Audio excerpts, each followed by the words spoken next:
Bonjour, Laetitia Lévy, merci à vous d'être là. Merci de liker mes vidéos, de vous abonner à ma chaîne, ça me fait infiniment plaisir. Je suis comme je suis, mais en réalité, qui suis-je? Comme je l'ai dit dans ma dernière vidéo, tais-toi quand tu parles. D'ailleurs, mea culpa, cette phrase, Jacques Salomé l'a employée avant moi.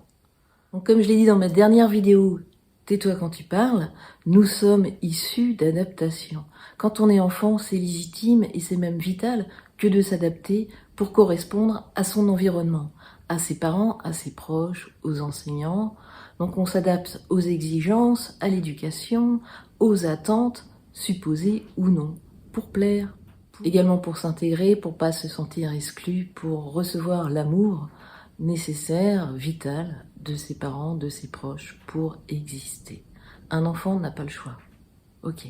Et quand bien même, donc, nous sommes issus de cette adaptation. Nous sommes issus de ce produit d'adaptation. Donc, qui suis-je en réalité? Puisque je n'ai fait que m'adapter pour correspondre aux demandes, aux attentes, supposées ou non des autres. Qui suis-je?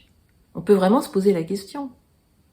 Et est-ce qu'on a envie, aujourd'hui, de continuer à être le produit des attentes, des exigences, supposées ou non des autres?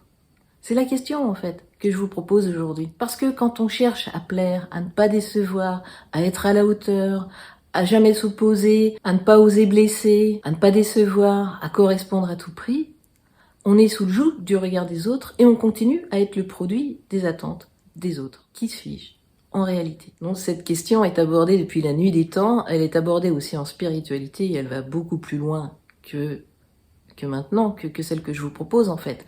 Ici, je vous propose de vous poser la question sur le plan psycho-affectif. Qui suis-je en tant qu'être incarné?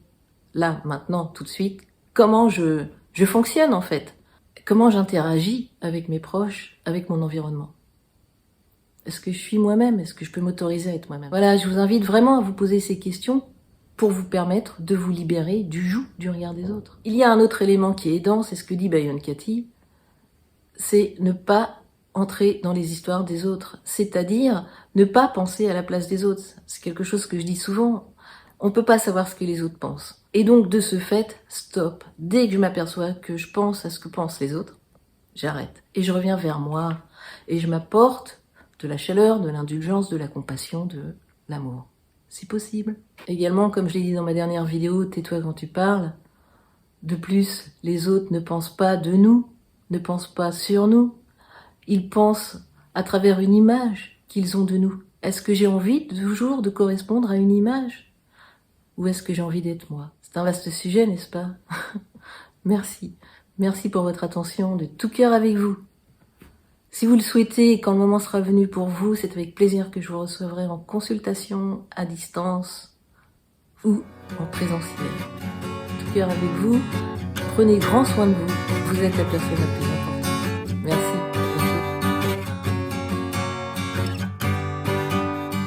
Qui suis-je?